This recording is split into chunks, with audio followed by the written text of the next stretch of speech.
Baik, di sini saya akan menjelaskan mengenai apa itu definisi pembelajaran tematik integratif. Berdasarkan KBBI, tematik ini diartikan sebagai tema.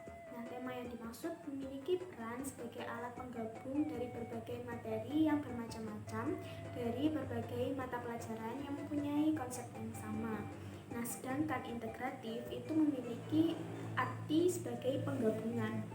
Untuk selanjutnya adalah definisi mengenai pembelajaran. Sehingga dapat diambil pernyataan bahwa pembelajaran tematik itu merupakan pembelajaran terpadu, di mana menggunakan tema sebagai pengait untuk beberapa mata pelajaran, sehingga mampu memberikan pengalaman yang bermakna bagi siswa. Lalu, bagaimana pengertian dari pembelajaran tematik integratif? Selanjutnya, menurut Permendikbud nomor 67, di sana menjelaskan bahwa pembelajaran tematik integratif adalah pendekatan dengan mengintegrasikan berbagai kompetensi dari berbagai mata pelajaran ke dalam tema.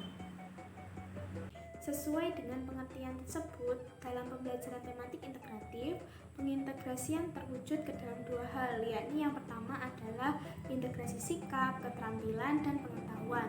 Kemudian yang kedua adalah integrasi dari berbagai konsep dasar yang berkaitan.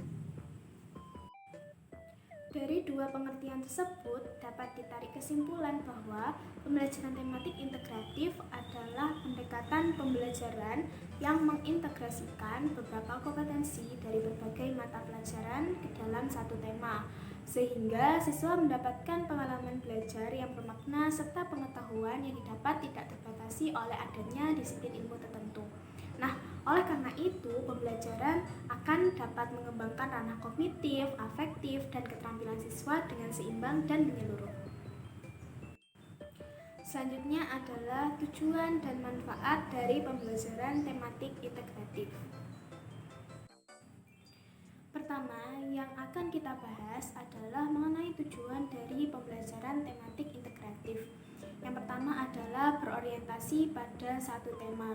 Nah, di mana dalam pembelajaran tematik integratif fokus terhadap tema yang terdiri dari penggabungan beberapa konsep dari berbagai mata pelajaran.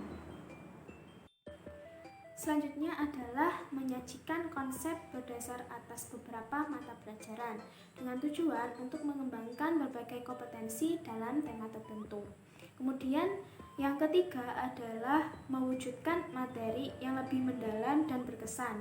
Cara mewujudkan hal tersebut yakni berdasarkan tema bagi siswa. Tujuan yang keempat yakni menciptakan suasana pembelajaran yang menuntun siswa berkomunikasi dengan baik, yakni dengan mengkaitkan pembelajaran pada pengalaman pribadi siswa. Tujuan yang kelima, siswa menjadi lebih bersemangat dan aktif. Hal ini akibat pembelajaran yang dirancang atas dasar keseharian yang dekat dengan anak. Misalnya tema yang menggunakan tema yang mudah atau nyata dalam kehidupan anak. Misalnya seperti tema keluarga, tema lingkungan, desa, dan lain sebagainya. Kemudian tujuan yang keenam adalah pembelajaran lebih berkesan serta membekas dalam siswa. Hal ini karena konteks tema yang familiar atau dengan aktivitas kesehariannya. Kemudian tujuan yang ketujuh adalah menciptakan pembelajaran yang efisien karena penyajian 4 hingga 5 mata pelajaran itu dapat disajikan sekaligus dalam 2 atau 3 kali pertemuan saja. Yang terakhir adalah moral dan budi pekerti siswa dapat tumbuh dengan cara mengangkat beberapa nilai budi pekerti sesuai dengan kondisi dan situasi. Selanjutnya adalah manfaat. Manfaat pembelajaran tematik integratif yang pertama adalah mudah memusatkan perhatiannya kepada suatu tema, yakni dengan pembelajaran tematik integratif, siswa mudah memusatkan perhatiannya kepada suatu tema tertentu. Manfaat yang kedua adalah mempelajari pengetahuan serta mengembangkan berbagai kompetensi dasar antar mata pelajaran dalam tema. Nah, dengan pembelajaran tematik ini, Siswa mampu mempelajari pengetahuannya serta mengembangkan berbagai kompetensi dasar antar mata pelajaran dalam tema tertentu. Kemudian manfaat yang ketiga adalah memahami secara mendalam dan berkesan. Maksudnya adalah dengan pembelajaran tematik integratif ini membuat siswa lebih memahami secara mendalam dan berkesan terhadap materi pelajaran. Selanjutnya, manfaat yang keempat, yakni kompetensi dasar dapat dikembangkan lebih baik, yakni dengan mengkaitkan antar mata pelajaran lain dengan pengalaman pribadi siswa. Kemudian manfaat yang kelima adalah merasakan lebih bermanfaat dan bermaknanya belajar. Hal ini karena pembelajaran disajikan dalam konteks tema yang jelas. Kemudian manfaat yang keenam adalah lebih bergairah belajar. Maksudnya, siswa lebih bergairah belajar akibat bisa berkomunikasi dalam situasi nyata. Misalnya, bercerita, bertanya, menulis, sekaligus mempelajari mata pelajaran. Kemudian manfaat yang terakhir adalah menghemat waktu. Maksudnya hal ini yaitu dapat menghemat waktu guru karena pembelajaran yang disajikan dengan tematik integratif dapat dipersiapkan sekaligus dan disajikan dalam 2 atau 3 pertemuan. Selebihnya dapat dipakai untuk kegiatan remedial dan pengayaan.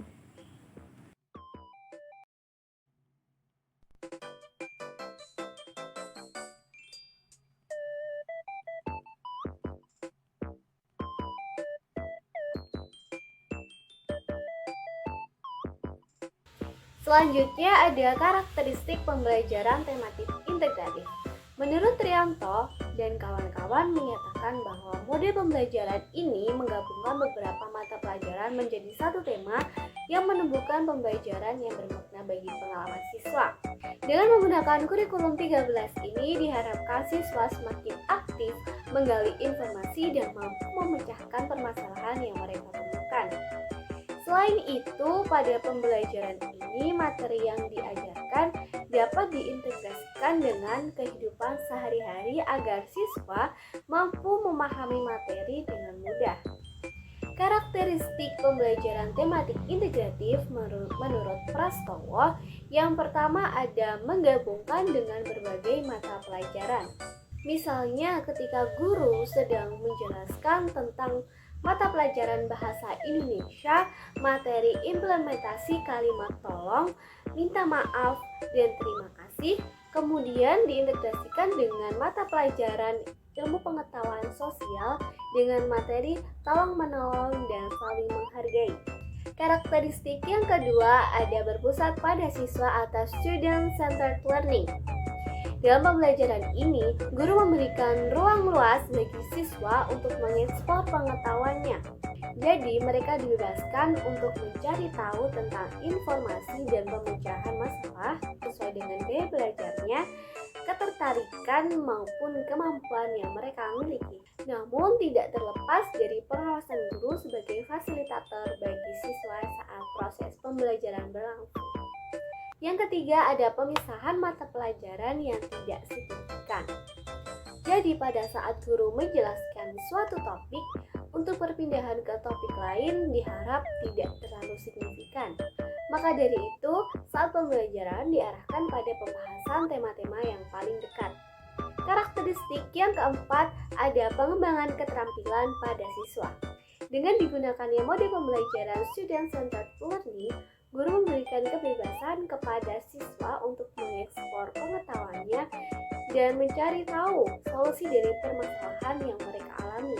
Dengan itu, siswa akan terbiasa berpikir kritis dan mengembangkan keterampilan yang mereka miliki dengan ilmu-ilmu yang baru.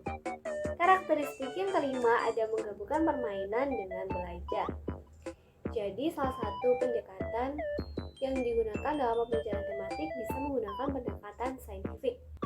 Dengan menggunakan pendekatan saintifik ini dapat mengaitkan materi pelajaran dengan kehidupan sehari-hari. Pada dasarnya anak-anak memang suka bermain. Jadi bisa kalau materi pelajaran yang dijelaskan oleh guru digabungkan atau dikaitkan dengan permainan, bisa dengan permainan tradisional atau permainan modern. Jadi anak akan merasa tidak bosan dengan hal tersebut. Malah siswa akan merasa semangat untuk mencoba hal baru dan belajar bersama teman-temannya. Dan karakteristik yang keenam ada pengembangan skill komunikasi pada siswa. Dengan dilatihnya siswa untuk menggali informasi dalam pemecahan masalahnya sendiri, dengan itu skill komunikasi siswa menjadi terlatih atau terbiasa. Kemudian mereka akan mempresentasikan hasil belajarnya kepada guru. Setelah itu guru memberikan evaluasi dari hasil belajarnya. Dengan itu suasana kelas akan lebih hidup karena terjalinnya komunikasi antara guru dan siswa semakin terjaga.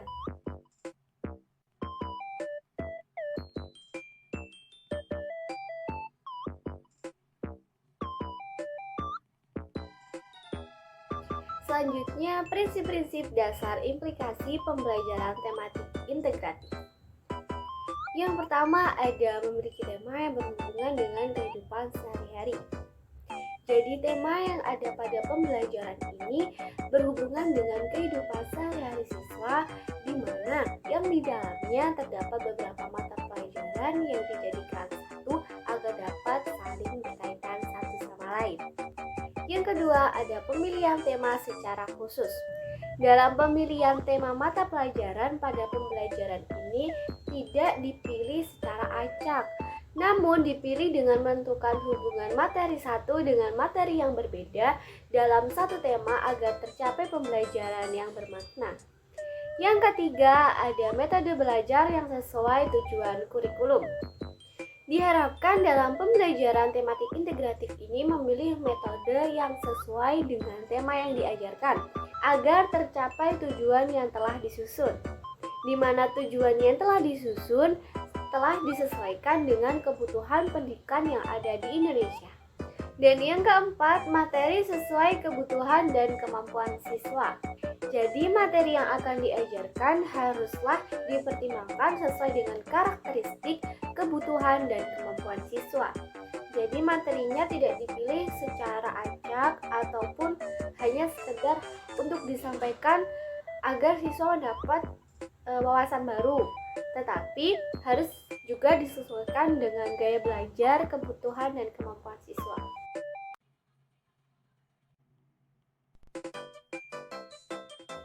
Selanjutnya ada implikasi pembelajaran tematik integratif. Yang pertama, implikasi bagi guru. Peran guru dalam menentukan metode pendekatan, sumber, dan bahan ajar bagi siswa. Dalam pembelajaran tematik integratif ini diperlukan guru yang kreatif dalam pemilihan metode, pendekatan, sumber, dan bahan ajar bagi siswa agar menumbuhkan pengalaman belajar siswa yang semakin bermakna, menarik, kreatif, menyenangkan, dan mencapai tujuan belajar. Maka dari itu dibutuhkan guru yang mampu memahami karakteristik siswa yang berbeda-beda dan mampu mengimplementasikan materi yang diajarkan secara konseptual maupun praktikal. Implikasi yang kedua ditujukan bagi siswa.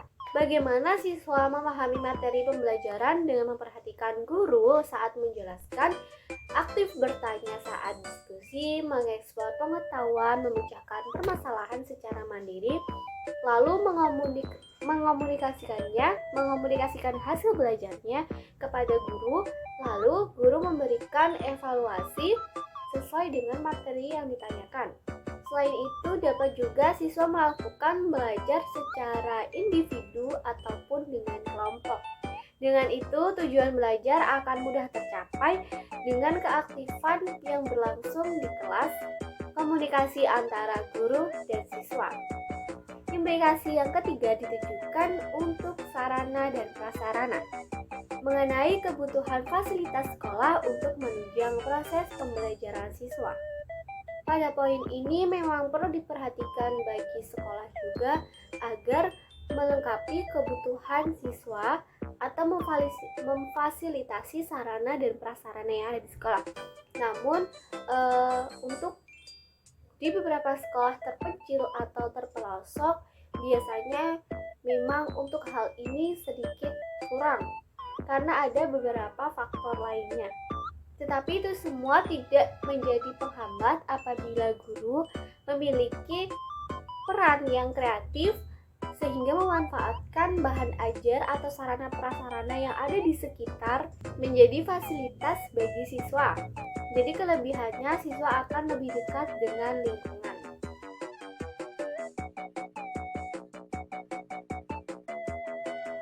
Namun pada era 5.0, buku bukanlah satu-satunya sumber belajar bagi siswa. Mereka dapat memanfaatkan dua sumber belajar antara lain Learning Research by Design atau didesain khusus untuk keperluan belajar. Contohnya, buku, aplikasi-aplikasi yang ditujukan untuk belajar seperti e-learning, Google Classroom, Kahoot, Quizzes, dan lain-lain. Dan sumber belajar yang kedua atau bisa dikenal dengan Learning Research by Utilization atau bisa dikatakan dapatkan dari lingkungan. Misalnya museum, taman, atau kebun, dan fenomena-fenomena alam.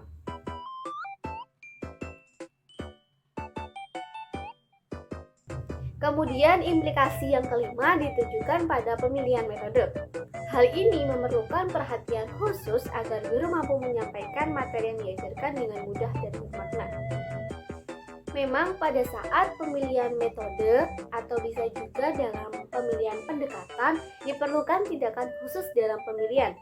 Karena dengan dipilihnya metode dan pendekatan dengan benar, maka itu akan memudahkan bagi guru untuk menjelaskan materi dan bagi siswa memahami sebuah materi yang telah dijelaskan tadi.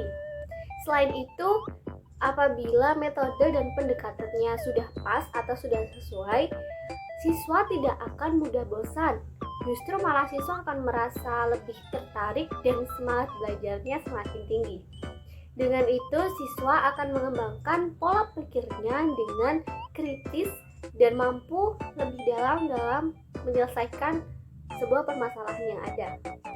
Dan implikasi yang terakhir ditujukan pada pengaturan ruangan. Dengan pengaturan ruangan yang nyaman akan membuat suasana semakin hidup dan menyenangkan. Pada hal ini mungkin tidak terlalu terlihat, namun akan berdampak besar bagi siswa. Karena tata letak yang ada di kelas juga berpengaruh pada proses pembelajaran. Dengan pengaturan ruangan yang nyaman akan membuat suasana belajar semakin hidup dan menyenangkan. Berikut beberapa hal yang harus diperhatikan dalam tata letak kelas. Tata letak bisa disesuaikan dengan materi yang sedang diajarkan. Bisa juga dengan penambahan media-media belajar yang sesuai dengan materi yang sedang diajarkan tadi. Yang kedua, bisa juga dari tata letak tempat duduk yang rapi dan mudah diatur. Jadi yang perlu diperhatikan pada tata letak tempat duduknya yaitu rapi, agar kelas terasa nyaman. Kemudian bisa jadi seminggu sekali atau 2 minggu sekali siswa yang ada di depan bisa digilir ke belakang. Jadi kayak dijadwal gitu. Kemudian mudah diaturnya ketika nanti siswa sedang belajar berkelompok, mereka bisa menggeser kursinya secara berkelompok. Lalu setelah pembelajaran selesai bisa dikembalikan ke tata letak sebelumnya.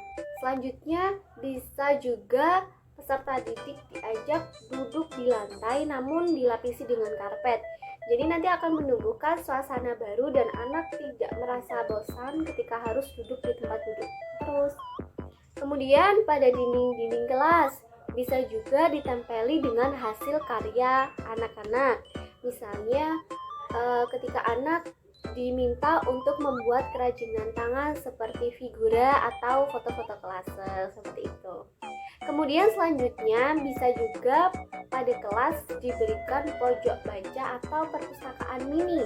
Di situ nanti terdapat buku-buku referensi yang bisa digunakan siswa kapan saja. Mungkin bisa dibaca ketika jam istirahat atau ketika memang siswa tersebut membutuhkan buku tersebut. Dan yang terakhir bisa juga untuk diberi rak atau wadah agar buku-buku atau alat-alat tulis yang ada di kelas tertata rapi dan tidak berantakan. Itu juga berpengaruh terhadap keestetikan kelas.